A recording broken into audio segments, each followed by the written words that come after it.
Okay, so wouldn't it have been nice in 2004 if people could have actually voted against George W. Bush?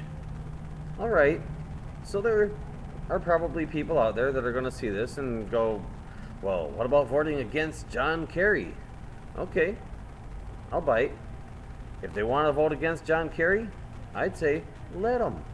Why shouldn't they be allowed to vote against John Kerry? Instead, it seems what most of them ended up doing is voting for George W. Bush, burying the smaller parties in false positive votes for a candidate that was not hyped up based on what he actually could do for the country or what he had done for the country, but rather was being voted for because the Republican Party had made his opponent look bad, because they told people to be afraid of having John Kerry put in the White House during wartime, and people bought it. So why couldn't these people have voted directly against John Kerry and not buried the smaller parties in false positive votes? Why couldn't the people who wanted to vote against George W. Bush have done the same thing, vote directly against the candidate that they wanted to keep from getting a second term, rather than having to choose between staying home or helping to make sure that none of the small parties have a chance? Now, sure, there are people out there that knew who they wanted in, and their intention was to vote for someone. Great, all the more power to them. They got to vote the way they wanted.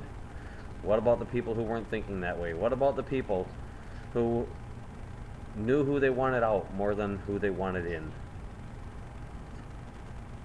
The major political parties take advantage of this every single election. They don't earn their votes like the other parties do. They get their votes by slandering their opponents. There's where all the negative campaigning comes from. Could it possibly be that the two major parties can't come up with anybody better than the worst people on earth? Because that's how they make each other sound. They make it sound like the worst possible people are running for president. Well, why don't we get anything better than the worst possible people running for president? Okay, so this year's election, we've actually got Barack Obama running, who seems like a really nice guy.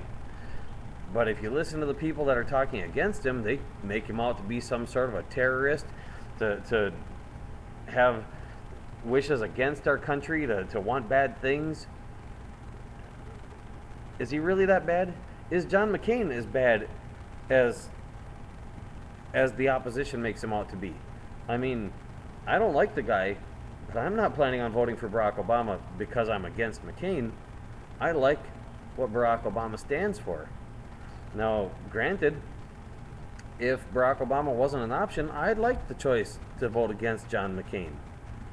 And I would like in this election for people to be able to vote against Barack Obama if that's how they feel, or vote against John McCain if that's how they feel.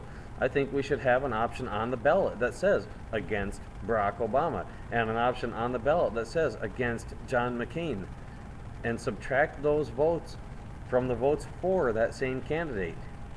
I don't see any law that says that it can't be done.